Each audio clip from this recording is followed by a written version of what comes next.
Hello, friends. So today I'll be just giving a brief overview on the planting of VNR Goa saplings, which we have done around 200 Goa saplings ನಾವು ನೆಟ್ಟಿದ್ದೀವಿ ನಮ್ಮ ತೋಟದಲ್ಲಿ.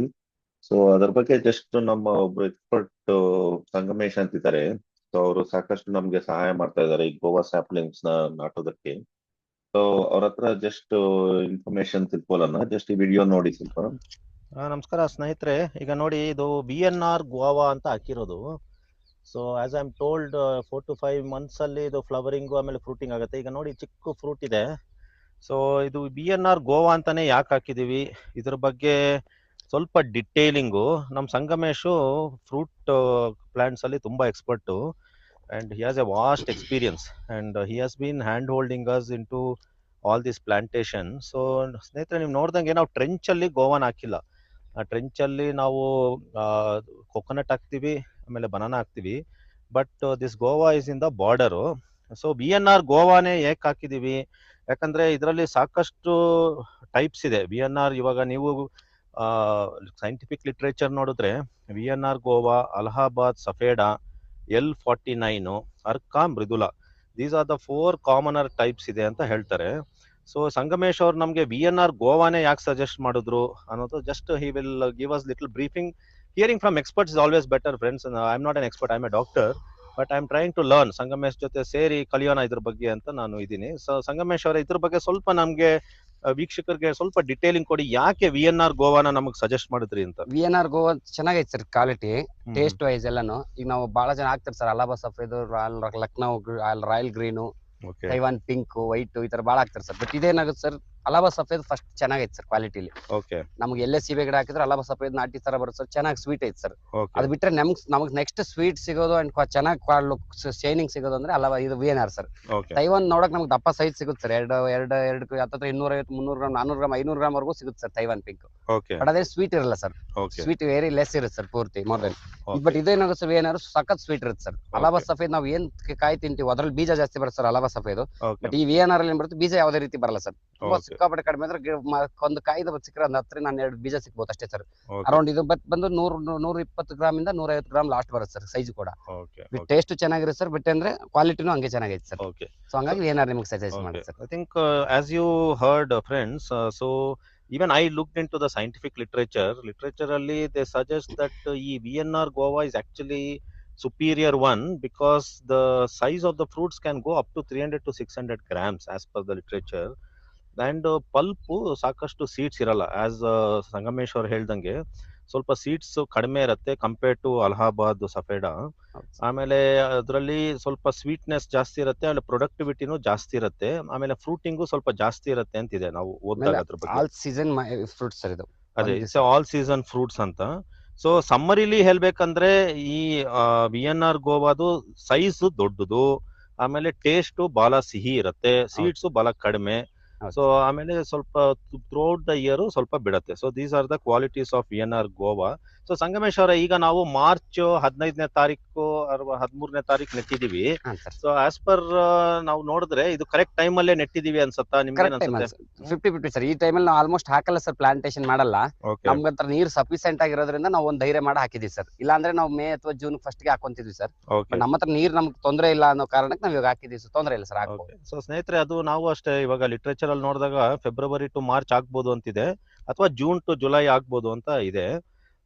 Spacing ಈಗ ನೀವು ನೋಡಿದ್ದೀರಾ ಸ್ನೇಹಿತರೆ, ನಾವು 8 meters ಅಂತರದಲ್ಲಿ 2 ಗೋವಾ ಪ್ಲಾಂಟ್ಸ್ ನ ಇಟ್ಟಿದೀವಿ. ಎಲ್ಲಾ ಗೋವಾ ಪ್ಲಾಂಟ್ಸ್ ಒಂದು 200 ಗೋವಾ ಪ್ಲಾಂಟ್ಸ್ ನಾಟಿ ಮಾಡಿದೀವಿ ಸ್ನೇಹಿತರೆ. ಈಗ ನೋಡಿ ಅಲ್ಲಿ ವರ್ಕರ್ಸ್ ಇದಾರೆ, ನಾಟಿ ಮಾಡ್ತಾ ಇದಾರೆ ಗೋವಾ ಪ್ಲಾಂಟ್ಸ್ ನ 8 by 8 meters. ಬಟ್ ನೀವು ಲಿಟ್ರೇಚರ್ ನೋಡಿದ್ರೆ 4 by 4 ಇಟ್ರು ಸಾಕು ಅಂತಾರೆ. ಸಂಗಮೇಶ್ ಅವ್ರ, ಇದ್ರ ಬಗ್ಗೆ ಏನ್ ಹೇಳ್ತೀರಾ ಸರ್? 4 by 4 ಇಟ್ರೆ ಏನಾಗುತ್ತೆ ಸರ್, ಗಿಡ ಬೆಳೀತಾ ಸ್ಟಾರ್ಟಿಂಗ್ ನಮ್ಗೆ ಒಂದು 6 ತಿಂಗಳು 8 ತಿಂಗಳು ಕಾಯಿ ಚೆನ್ನಾಗಿ ಸಿಗುತ್ತೆ sir.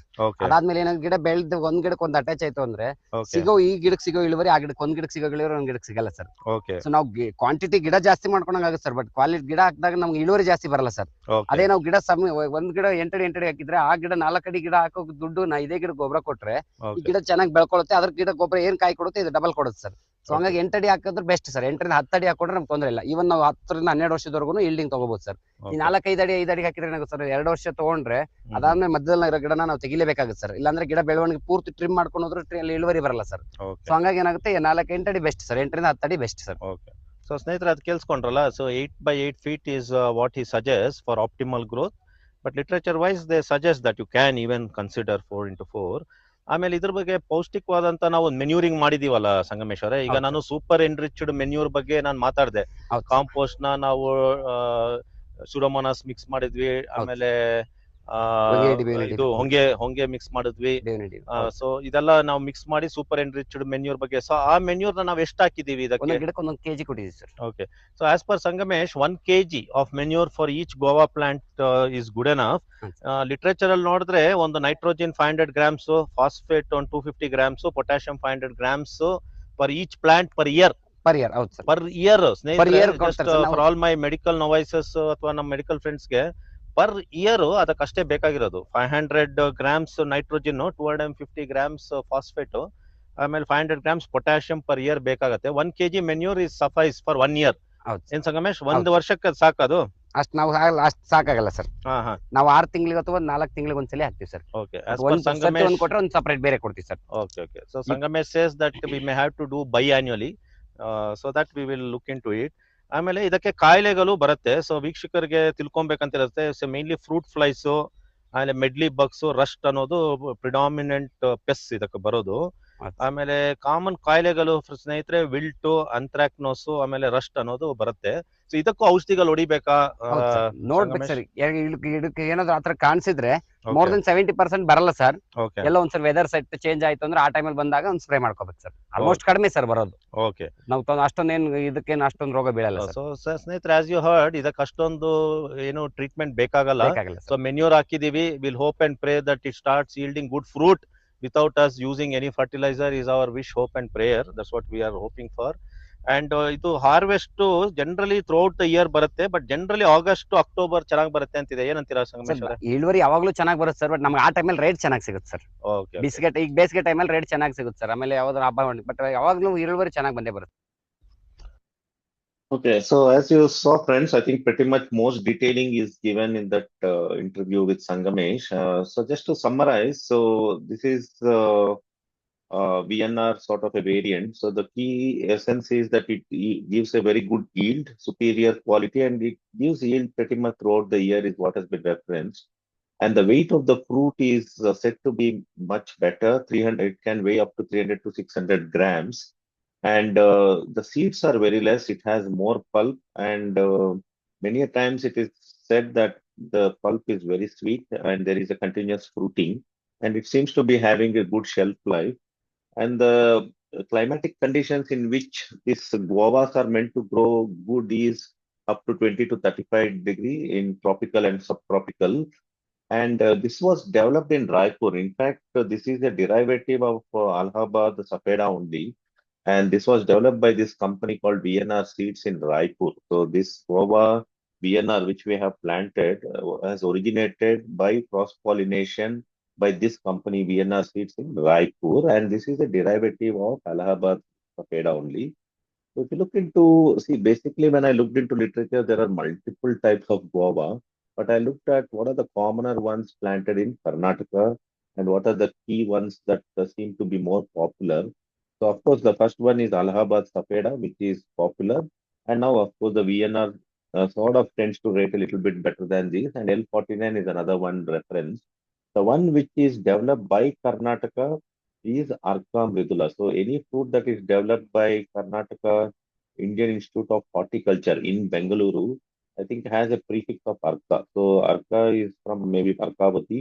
So this Arka Mridula also is a guava which is developed by Horticulture Department within Bangalore. The Indian Institute of Horticultural Research in Bangalore has developed this Arka Mridula. So these are the suggested or preferred guavas. So we have planted VNR. So VNR, Allahabad Safeda, L49 and Arka Mridula seem to be the popular ones. And the ideal soil in which these guavas tend to grow is called as loamy or sandy loamy. So loamy andre eno, sandy loamy andre eno andre, this has sand irutte, silt irutte, clay. So the mixture of all this is called as loamy soil. So ಈ ಮೂರು ಇರುವಂತ quality soil ಅಲ್ಲಿ I think guavas tend to grow much better. And soil condition pH 6 to 7.5 ಇರಬೇಕು. So the soil test that we have got in our land pH is a little higher, 7.5 to 8 ವರ್ಗೂ ಇದೆ. So little alkaline ಇದೆ. And this is the pH in which guava tends to grow better. So the key essence of growing guava is waterlogging ಇರಬಾರ್ದು. So it should be dry. So the whole area should be kept dry and waterlogging should be avoided. ಅದಕ್ಕೆ ಈಗ ನೀವು ನೋಡಿದ್ರೆ ನಾವು ಗೋವಾಸ್ trenches ಅಲ್ಲಿ ಹಾಕಿಲ್ಲ. ಯಾಕಂದ್ರೆ trenches ಅಲ್ಲಿ water tends to get log. So that's why we have planted in the perimeter and outside the trenches so that waterlogging doesn't happen. So planting seasons we have planted in March. If you look into the literature, suggestion is that February to March is a good season or June to July is a good season. And spacing, as you saw in the video, 8 meters bittidivi, but they say even for high density plantation, 4 into 4 meters also can be used. And water ಅಷ್ಟೊಂದು ಬೇಕಾಗಲ್ಲ. Drip irrigation is ideal for guava. And pruning ಮಾಡ್ತಾನೆ ಇರಬೇಕು because they say the canopy ಇದ್ದು ಚೆನ್ನಾಗಿ side branches ನ cut ಮಾಡಿ more aeration ಇದ್ರೆ it grows better and of course we have to remove all the weeds around it.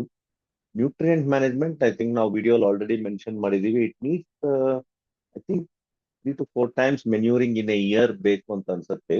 And the overall requirement of nitrogen NPK which is needed for all plants around 500 grams per plant per year ಬೇಕಾಗತ್ತೆ. Phosphates around 250 grams per plant per year and potassium 500 grams per plant per year. So this is the sort of a requirements for one guava plant, for a mature guava plant per year. And they suggest that micronutrients like zinc and boron should be considered, which enhances the fruit size and quality. And harvest season, as I said, continuous fruiting irutte throughout the year irutte, but more harvest tend to occur in August and October or March and May. So pests ಬಂದು we won't go into details. Mainly fruit flies tend to affect most of these fruit plants. And along with this mealy bugs is what has been referenced as something which causes problems. And fungi, I think most of these fruit plants or any of these horticultural plants are affected by rust. So rust is ಈ ತರ ಇರುತ್ತೆ ಎಲ್ಲೋ. It is a fungus. Basically, it belongs to a group called Fuccinales ಅಂತ. Fuccinales. So ಇದರಲ್ಲಿ 7,000 different types of fungi ಇದೆ. And fungicidal agents have to be used to get rid of this rust. And this is something which is referenced as commonly occurring in most of these horticultural plants. So thank you, friends, and I think you can visit my website, Dr. Farming, to rehear to this. Thank you. Thank you.